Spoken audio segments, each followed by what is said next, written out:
Assalamualaikum warahmatullahi wabarakatuh. Waalaikumsalam Salam. warahmatullahi wabarakatuh. Pemirsa, kali ini kita akan mengadakan bincang-bincang dengan dua tokoh yang sudah tidak asing. Tapi mungkin sebelum dimulai ada yang belum tahu. Saya perkenalkan dulu yang sebelah kiri paling ujung, Pak Asep Muhargono. Beliau ini adalah pengasuh atau pendiri dari Prabu Foundation, Pak ya. Nah, kalau boleh tahu Prabu Foundation ini sebagai apa namanya, di bidang apa nih Pak? Jadi Prabu Foundation ini diinisiasi bahwa anggota semuanya itu adalah para mantan aktivis NII. Oke, siap. Ya, itulah. Jadi mengasuh para mantan Mantan aktivis NII. Untuk yang sebelah kiri selanjutnya ini Bapak Akang Bebas. bebas ya, dengan Pak Jam-Jam. Nah, sudah tidak asing lagi kalau untuk orang Garut. aktivis Garut. Pak Jam-Jam boleh silakan memperkenalkan diri secara detail. Saya Jam-Jam, aktivitas saya sehari-hari di Almagari itu saya koordinator divisi OKK dan pemerintahan. Jadi saya ngurus struktur Almagari dari DPP, DPC sampai ke ranting ke desa plus kaitan sama pemerintahan. Oke. Kira-kira seperti itu. Jadi dari dua narasumber yang hadir hari ini, tentunya sudah tidak dielakkan lagi, kita akan membicarakan tentang radikalisme dan intoleransi. Ya. Karena narasumber dua-duanya ini, dua organisasi ini semuanya fokus terhadap anti radikalisme dan intoleransi. Penanganan itu ya. Yang satu mengasuh para mantannya. Ya. Kalau sepertinya untuk Almagari mungkin Pembasmi. pembasmi. Raider.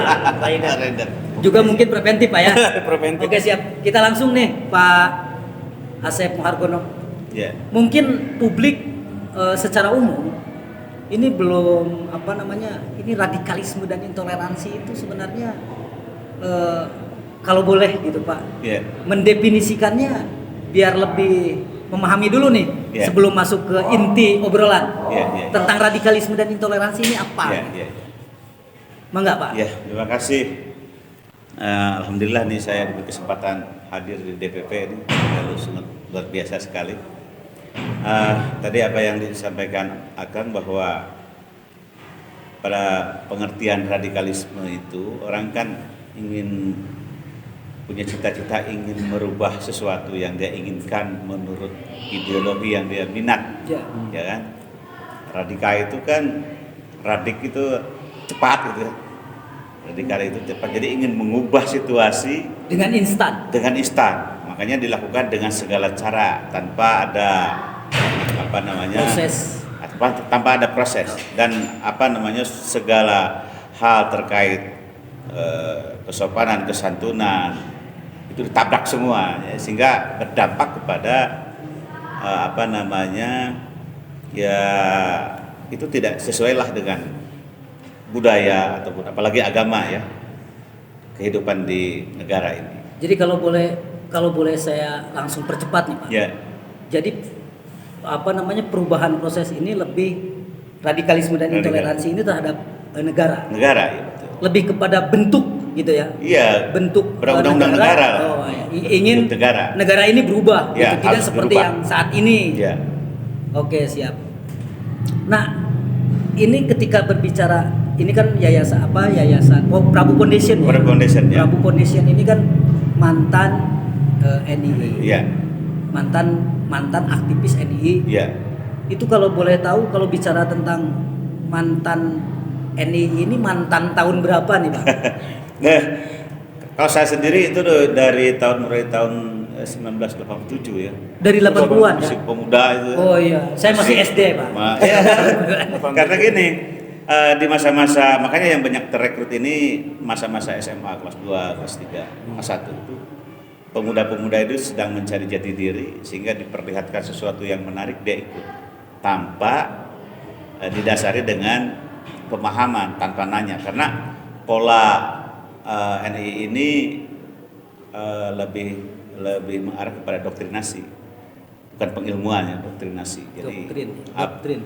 Orang baru hanya bisa Al-Fatihah saja, ya itu saja yang dibahas panjang sampai dia tercipta dalam pikirannya bahwa ada sesuatu yang harus dirubah di negeri ini, diarahkannya ke politik. Oke, siapa? Saya pengen apa namanya lebih spesifik ya. Pak Asep ini mendirikan Prabu Foundation, berarti Pak Asep sendiri mantan. Iya, ya mantan. Mantan NI ya. Iya, mantan. Itu tahun berapa Pak pernah masuk NI? Tahun 1987 sampai 2006-2007. Lama juga Pak ya. Cukup panjang. Cukup panjang. Di hidup saya banyaknya di situ sekolahnya. Sebelum ke Pak Jam-Jam nih Pak, Ya. saya lebih spesifik. Apakah NII yang waktu di tahun 80-an itu di daerah mana? Apakah cuman sekup kota atau sekup pulau, provinsi, atau memang seluruh Indonesia Pak? Pada prinsipnya yang menjadi tolak ukur itu kan merujuk kepada semua pergerakan yang ada di Jawa Barat. Jawa Barat kan titiknya Garut. Oh, nyambung ya. Titiknya Garut. Ya dimulai ada satu titik yang memang seluruh gerakan NI yang ada di Indonesia ini, termasuk Sulawesi, termasuk Aceh sendiri, titik koordinatnya adalah Garut. Garut ya. Garut. Ya, Garut menyebar ya dari mulai Malangbong sampai selatan karena itu dulu di tahun 1949 adalah ring 1 yang diberlakukan hukum negara Islam Indonesia. Yang pertama Garut itu ya, Garut. Tapi tidak Garut ke utara, tapi Garut ke selatan. Nyambungnya ke Ciamis, Cisayong dan seterusnya Tasikmalaya. Walaupun titik awalnya di utara. Di utara. Tapi lebih ininya ke selatan. Iya. Karena pada saat itu kan kalau utara konflik antara masyarakat waktu peperangan itu kan penduduknya masih jarang, tapi kalau di kampung-kampung ke utara kan penuh di situ. Oke. Apalagi sampai saat 1960. Ini sedikit nyambung nih ke Pak Jam-Jam nih sebagai salah satu pengurus ya di Almagari yang artinya aliansi masyarakat Garut anti radikalisme dan intoleransi. Jadi ketika tadi nyambung dengan Pak Asep Muhargono bahwa Garut ini menjadi titik sentral, sehingga kemudian muncul Almagari ini. Secara de facto nih, Garut dengan kondisi radikalisme dan intoleransi seperti apa kondisinya seperti ini Pak sekarang ini?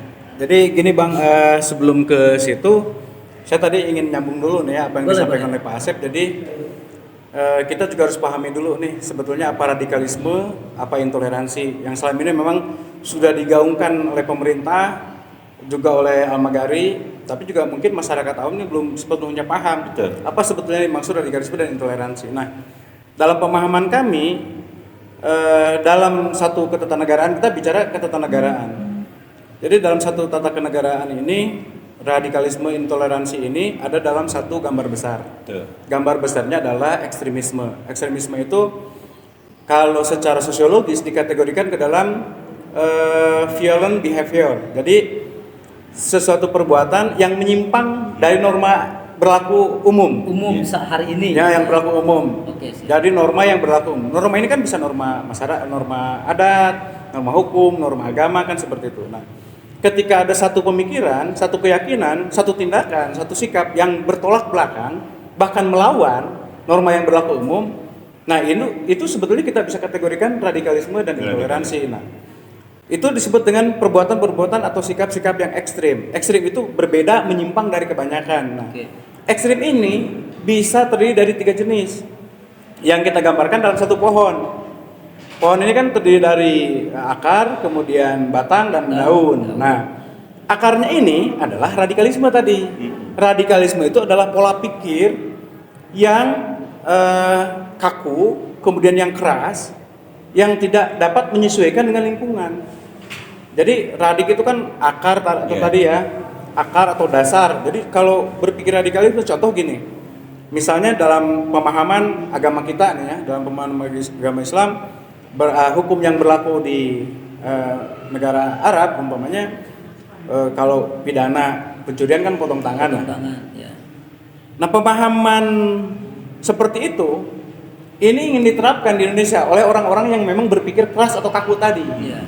Jadi sehingga disebutlah dengan kelompok Islam garis keras, karena mereka ingin menerapkan hukum Islam itu dengan tanpa melihat situasi dan kondisi. Kalau di kita kan memang negara republik kan dari awal kan dasarnya Pancasila, kemudian hukum pidananya juga sudah ada, dan sebagainya. Nah, mereka ingin mengembalikan hukum ke situ. Nah, itu disebut dengan pemikiran yang radikal. Kemudian dari pemikiran yang radikal itu, mereka ingin tadi yang disampaikan Pak Asep, punya cita-cita atau gagasan, ingin mendirikan atau membentuk satu negara sesuai dengan ideologinya mereka, sesuai dengan keyakinannya mereka. Mereka ingin membuat satu negara yang berlandaskan hukum Islam dengan penerapan syariat Islam, bahkan bentuk negara pun ingin bentuk negara yang khilafah. Nah, sehingga salah satunya bentuknya khilafah. Nah, dari keyakinan seperti itu, maka terciptalah perbuatan yang intoleran. Betul. Tadi intoleran itu menganggap bahwa negara ini togut, menganggap bahwa orang yang tidak seiman, yang tidak sekeyakinan dengan mereka itu kafir, menganggap bahwa negara ini adalah kafir, belum Islam, sehingga tidak patut untuk diikuti segala aturannya dan sebagainya. Pak Jamjam. Saya mau ke Pak Asep. Apa yang diterangkan oleh tadi Pak Jamjam memang faktanya dulu adanya ini seperti itu, Pak? Iya. Kita kan mengikuti dari para pejuang yang awalnya ya. Karena mengikuti ada ada latar belakang. Ada latar belakang. Ketika cerita yang saya dengar waktu itu, kenapa saya bisa terekrut ya. Jadi Indonesia merdeka tahun 1945. Lalu ada agresi militer Belanda 1948 yang dikatakan bahwa Indonesia NKRI ini tidak ada. Makanya tahun 1949 SN Kartosuwiryo mendirikan, memproklamirkan negara Islam Indonesia. Sejarah yang ada di Indonesia ya, awal mulanya itu. Iya, 1949. Memproklamirkan itu 1949 ya. 49 di Jawa Barat, itu diproklamirkannya di Jawa Barat, di Tasikmalaya. Nah, makanya epicentrumnya dari pergerakan NI yang ada di Indonesia itu adalah Jawa Barat. Epicentrumnya ya, merujuk kepada sejarah. Padahal kalau dilihat sesungguhnya ya mungkin tidak seperti itu ya, karena kita juga tidak paham negara. Maka dari apa yang disampaikan Pak Jamjam bahwa ketika para penerusnya ini tidak memahami sejarah, maka keinginan yang ada dalam benaknya bahwa apa yang pernah diproklamasikan negara Islam Indonesia ini merupakan satu keharusan untuk mengganti. Saya ingin keluar dulu out of box dari sejarah, Pak ya. Kalau sejarah kita memang dari SD juga diajarkan. Kalau boleh saya tahu, ini para alumni NII dulu yang ada di Prabu Foundation sebenarnya apakah sama seperti yang disebutkan di sejarah bahwa mereka juga ingin mendirikan negara Islam? Iya. Karena prosesnya itu ketika awal kita direkrut, artinya ada pemahaman dasar, pemahaman tentang bagaimana sesungguhnya seharusnya seorang umat Islam yang kafah, bahasanya kafah. Jadi yang menggunakan istilah itu. Makanya yang disebut kafah itu merujuk kepada Fatihah, kayaknya gampang aja merujuk kepada Fatihah bahwa kalau umat Islam negaranya harus negara Islam. Hukumnya harus hukum Islam. Itulah yang disebut negara Islam, baru disebut kafah. Islam yang kafah. Nah, di luar dari itu dikatakannya kafir. Nah, itu apa yang disampaikan. Masalahnya di situ pemahaman itu. Masalahnya, sehingga orang kan jadi berpikir, oh pantesan dalam sholat setiap rakaat itu harus diwajibkan membaca Fatihah. Sambungannya ke situ. Jadi orang kan kalau yang tidak punya pemahaman dasar agama menyerah. Betul. Akhirnya baiat kepada negara Islam Indonesia. Siap. Nih ke Pak Jamjam nih. Jadi ketika ada Al-Maghari di Kabupaten Garut. Saya ingin lebih memperjelas. Apakah di Garut ini sampai terbentuk Al-Maghari ini? Apakah memang banyak mantan aktivis NII seperti yang diasuh oleh Prabu Foundation, atau istilahnya ada apa di Garut sampai harus ada Al-Magari nih Pak Iya. Jam-Jam? Sebenarnya kalau mantan aman ya Bang ya, kalau Ya. bicara mantan tuh Mantan aman. aman Karena malah ya. mereka sudah terkonsolidasi dengan baik, kemudian juga datanya ada dan mereka memang dikendalikan, diawasi oleh pemerintah. Ini sekarang justru yang banyak ini, yang data yang ada di kami ini kurang lebih 200.000 orang itu anggota aktif. Iya. Masih aktif. Masih aktif mereka itu Belum masih, jadi mantan. belum. Kalau mantan aman, boleh dibilang aman. Iya. Mereka memang yang sudah menginsafi kekeliruan mereka dan sudah berbayat ulang kembali ke NKRI.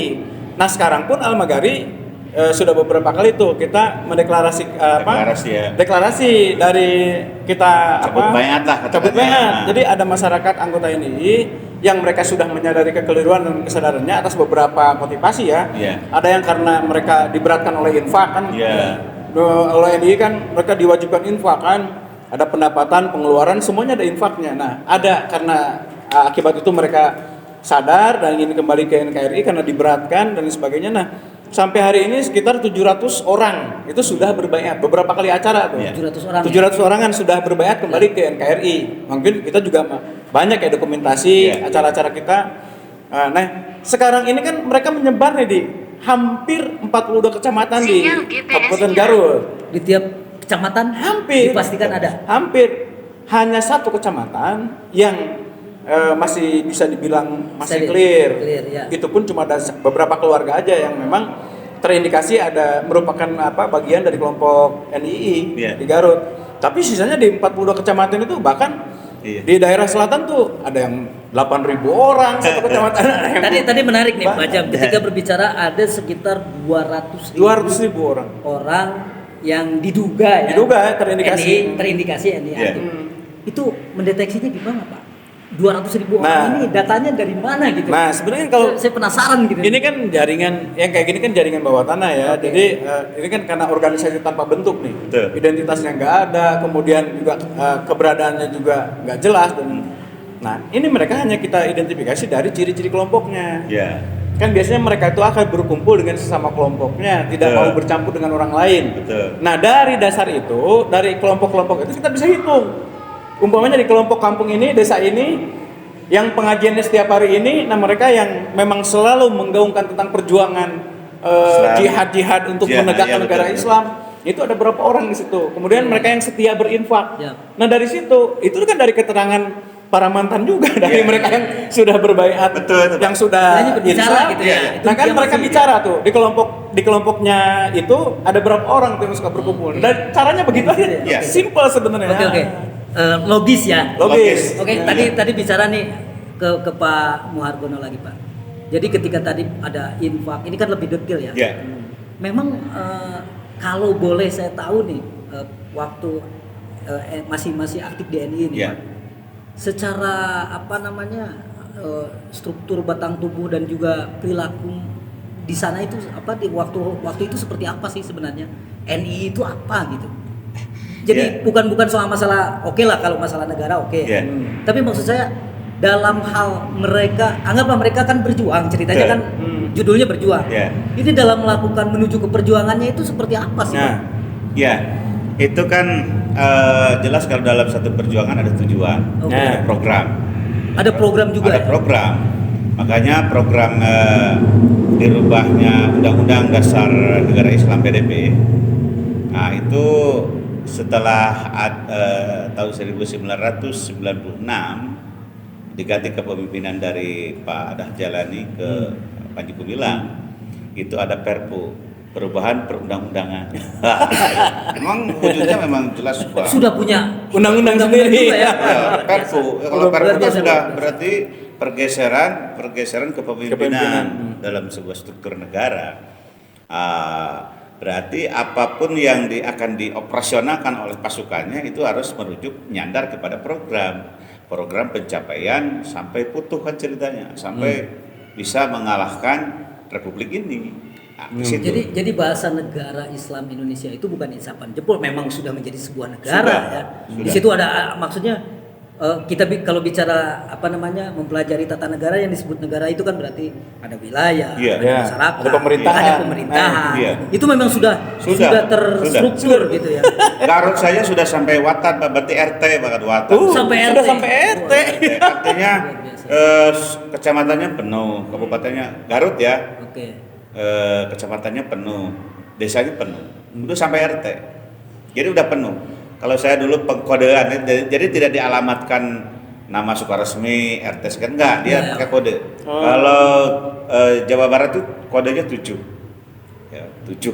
Udah 7. Komandemen wilayah ya. Komandemen wilayah 7 Komandemen wilayah. Jawa Barat. Kalau 2 itu Garut. Kalau 2 1 nah berarti Garut Kota. Kecamatannya. Nah, Iya, kecamatan Garut Kota, kelurahannya Kelurahan apa? Garut Kota, RW-nya. RT RW-nya 1 Oh. Itu berarti posisinya di situ. Jadi memang sudah ya seperti di KTP kan ya. Iya. Ketika 32 itu Nek-nya, Jawa Barat, gitu kan. nek-nya. Dua ininya Ada nek. ya, nik betul. Nah, iya. Jadi Tapi itu udah dicatat nggak tuh? Setiap anggota tersebut? Ada catatannya? ada administrasi Ada catatan. dalam tata tertuman.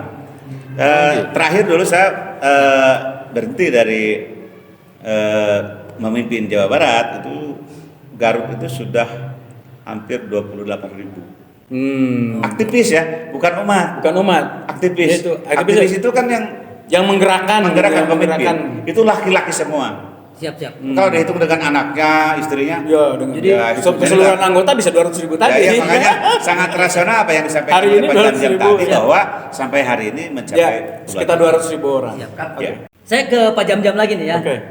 Jadi biar ada benang merah benang nih merah. ya, ada pertemuan nih. Jadi ketika berbicara Garut diindikasikan masih ada 200.000 yang diduga masih aktif Ya. NI. Mereka berdiri sendiri, Pak, atau masih berafiliasi komandemen 7 Ya. ada. Berarti mungkin apakah mereka sekarang ini hanya di Garut toh? Atau mungkin masih ada provinsi dan negaranya sendiri. Bagaimana nih? Saya rasa tadi bersesuaian dengan apa yang disampaikan Pak Asep, itu mereka itu sudah terstruktur. Sudah. Mereka ini terkoordinasi dengan baik. Jadi sudah tercatat tuh siapa gubernurnya, siapa bupatinya kan gitu, siapa Di Garut camatnya. sendiri Di ada Garut, berarti ya? ada. Pasti. Dan itu terhubung. Jadi Pasti. mereka memang terkoordinir dengan baik. Sampai catatan juga kan tadi ada tuh. Bahkan sampai sekarang catatan infaknya aja Ada. Si Anu kan bayar berapa per bulan itu Ada. ada catatannya. Jadi mereka memang sudah terorganisasi dengan baik. Iya. Hanya saja memang mereka kan ngumpet-ngumpet. Iya. Makanya nggak terbuka. Namanya juga organisasi tanpa bentuk. Mereka bergerak di bawah tanah kan. Iya. Ngumpet-ngumpet, sembunyi-sembunyi gitu. Oke, saya paham nih. Jadi keberadaan Al-Maghari ini dalam kutip ya, tanda kutip ya, menginsafkan gitu Pak. Mungkin gitu ya, Ya. Pak Jamil. Kita mencoba jadi sebenarnya Kalau bahasa tadi Bang, memberantas, kalau pola perjuangannya Al-Maghari itu kurang lebih saya gambarkan seperti ini.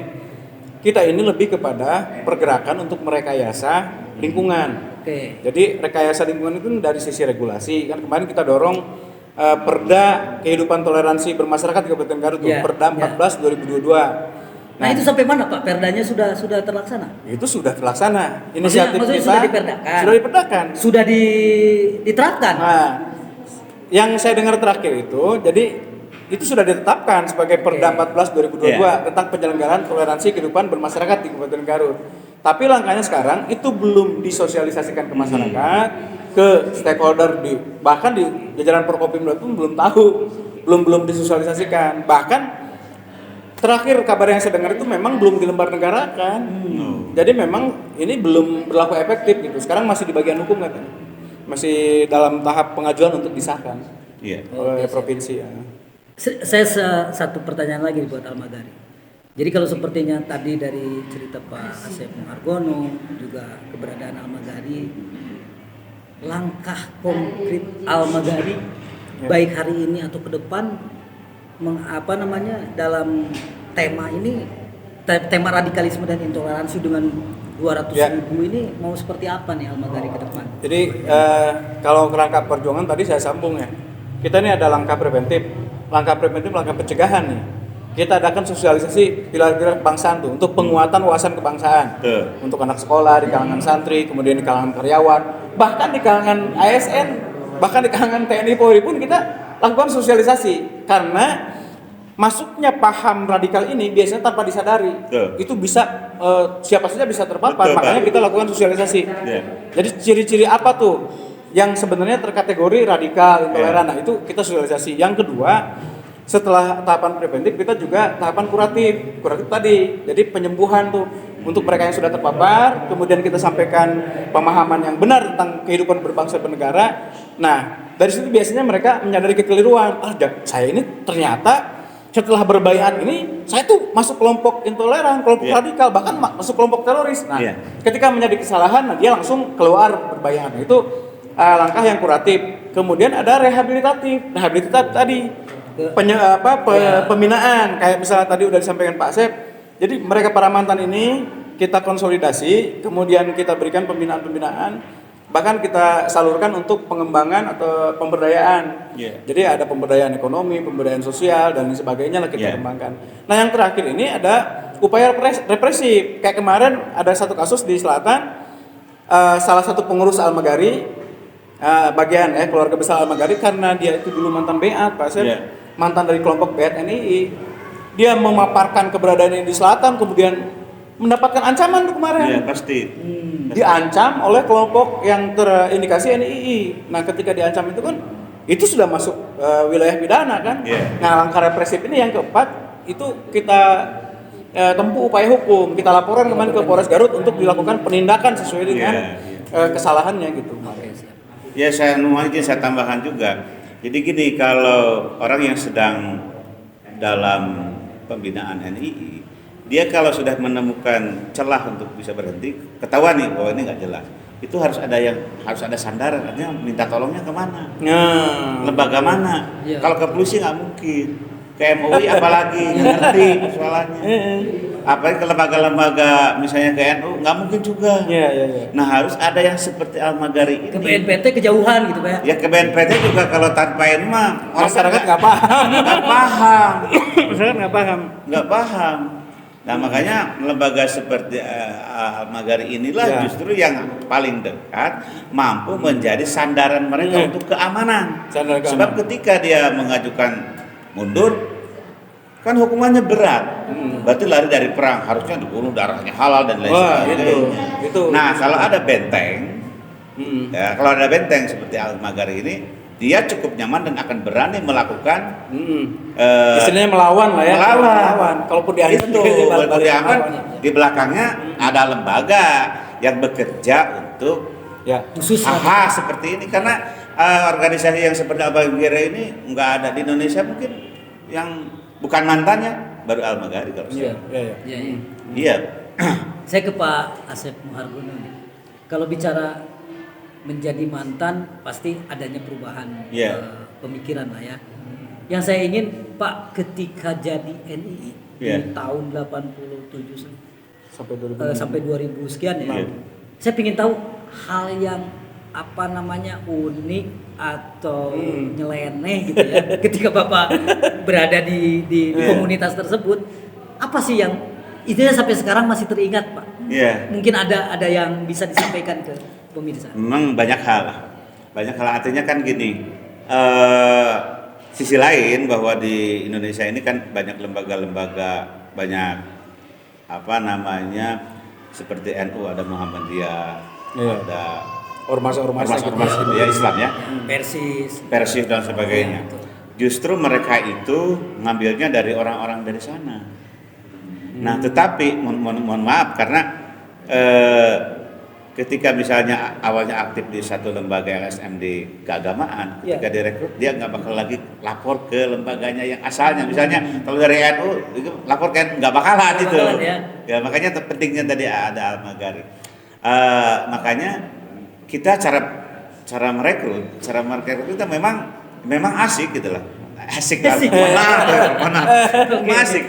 Artinya kan gini, contoh ada seorang laki-laki kaya, dia kuliah ini contoh ya dulu zaman saya, ada orang kaya kuliahnya di kedokteran Unpad, direkrutnya kita bentuk perempuan yang cantik, asalnya di kerudung, buka kerudungnya, cantik bersolek, dengan cara-cara yang umum lah mereka berkenalan terus akhirnya Jadi cara seperti itu pun ditempuh ya. ya ditempuh. Hebat. Luar biasa, Pak. Ditempuh. Misalnya ada satu orang datang lagi temennya berbicara mengenai perjuangan yang harus dilakukan seorang mukmin, seorang Islam tuh harus begini-begini. Datang lagi kepada temennya 5 ini nyerang satu.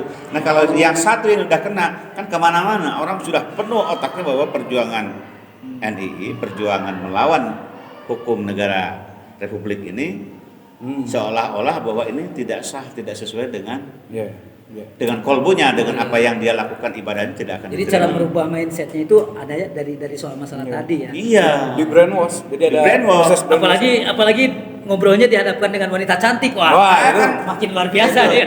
Nah sekarang kalau ada wanita cantik, orang kaya, yang ganteng dipoles dikit, Oh, gitu. ya iya kan? Luar biasa. Ya, lima ini dipola pasti mau kan sudah mau. Kalau sudah mau ya harta kekayaan orang tuanya juga bisa hilang. Dikeruk kan. Iya, Nggak disisain. iya. Baik pemirsa, sebenarnya masih banyak yang ingin digali tentang radikalisme dan juga intoleransi, tapi mungkin karena waktu kita lebih sebagai pertemuan pertama ini kita lebih menggali tentang ini ya pemahaman radikalisme dan intoleransi. Kalau cerita Pak Asep Muhargono dari A sampai Z, wah Waduh, banyak kayaknya sekali. bisa panjang nih seri-seri. Jadi mimpin Jawa Barat sampai 20. Oh, Jawa Barat siap. Garut aja 28.000. Betul siap. Tapi insya Allah nanti next time Pak ya, Ya, kita sambung, bertemu sambung, lagi, siap. kita Iya, ngobrol siap. lagi Sambung. tentang cerita masa lalu. Iya. Karena kalau cerita masa depan nggak asik Pak. Enggak asik kan. Karena melamun kan. Nah, Tapi kalau melamun. cerita masa lalu pasti asik. Ada. Oke siap. Oke, mungkin untuk sementara pemirsa kita bicara tentang radikalisme dan intoleransi cukupkan sekian. Saya tutup dengan Assalamualaikum warahmatullahi wabarakatuh. Waalaikumsalam. Salam. Siap. Ya, Nuhun. terima kasih. Terima kasih. Asep. Nuhun, Asep.